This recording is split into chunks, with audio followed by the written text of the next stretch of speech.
যাদের আত্মত্যাগ করেছে, এরা সবাই আমাদের তো অংশীজন। হ্যাঁ, না দেখবেন এই ফেব্রুয়ারির ইলেকশন হবে না। স্যার বারবার বলছেন এটা ফাউন্ডেশনাল ইলেকশন। প্রধান উপদেষ্টা তো 22 সেপ্টেম্বর যাচ্ছেন নিউ ইয়র্কে, এবং সেখানে যাওয়ার জন্য আমার শিরোনামে বলছিলাম যে তার সঙ্গে যোগ দিচ্ছেন 4 রাজনৈতিক নেতা, বিএনপি, জামাত, এনসিপি থেকে শুরু করে। এই সিলেকশনটা আসলে কিভাবে হলো? এনারা তো বড় পার্টি, তারা আমাদের গত 14টা মাস ধরে তো তারা আমাদের অংশীজন। আমরা বারবার বলছি যে জুলাই যারা আন্দোলন করেছেন, জুলাই যারা এই যে যাদের আত্মত্যাগ করেছেন, এরা সবাই আমাদের তো অংশীজন।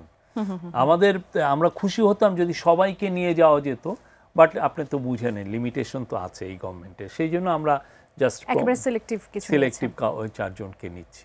অনেক সময় টেলিভিশনগুলোতে দেখি যে অনেক আছে না ইউটিউবার, একটু সস্তা কিছু জনপ্রিয়তা পাওয়ার জন্য বারবার মানুষজনকে কনফিউজ করেন। আর এখন মানুষও অনেক ক্ষেত্রে দেখা যাচ্ছে পত্রিকা না পড়ে অনেক সময় ইউটিউবের থেকে সে সংবাদটা নেয়। যে আপনার দেখবেন যে আপনার প্রোগ্রামটা সে দেখছে না এখন, বাট কোনো একটা সময় সকালে একটা সে দেখে নিল।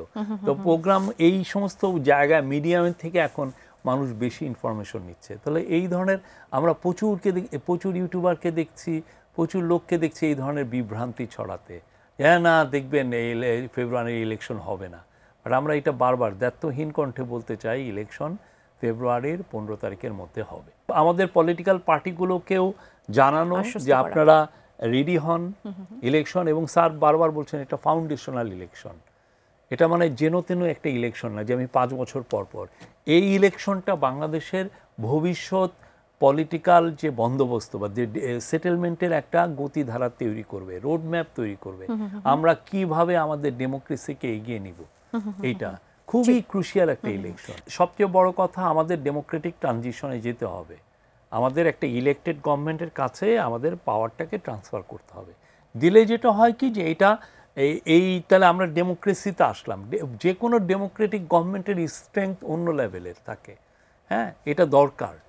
তো সেই জায়গাটাই আমরা আমাদের যে কাজগুলো ছিল এই গভর্নমেন্টের, যেটা 3টা প্রধান কাজ, একটা হচ্ছে রিফর্ম, আর একটা হচ্ছে ট্রায়াল, আর একটা হচ্ছে ইলেকশন। প্রত্যেকটা কাজই কিন্তু ভালো রকমেরই হয়েছে। আমরা বারবার বলছি রিফর্মের এই কাজগুলো আমরা করেছি। এক হচ্ছে কমিশন যেগুলো বাস্তবায়ন করতে বলেছে সেগুলো অনেকগুলো বাস্তবায়ন হয়েছে। আর প্লাস মিনিস্টাররা মানে অ্যাডভাইজাররা তারা স্বতঃপ্রণোদিত হয়ে তাদের এরিয়াতে যে কাজগুলো আছে এটা করেছেন।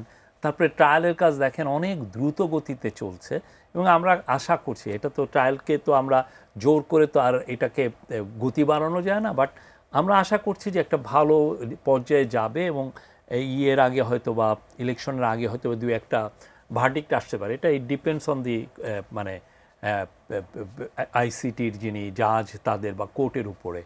আর তারপরে যে হচ্ছে ইলেকশন, এই 3টা কাজই কিন্তু আমরা এই গভর্নমেন্টের মূল কাজ। এই কাজগুলো আমরা করছি, করে পলিটিক্যাল হ্যান্ডওভার করা। কেননা যে কোনো দেশ সত্যিকার অর্থে এই ডেমোক্রেসির এই যুগে it has to be ruled by a democratically elected party. এটাকে ডিলে করার কোনো মিনিমামও চিন্তা না করতে পারে, বা কোনো ধরনের কনস্পাইরেসি, কোনো ষড়যন্ত্রের গন্ধ থাকলে সবাই যেন সেই বিষয়ে সতর্ক থাকে, এই বিষয়গুলি সবাইকে জানানো।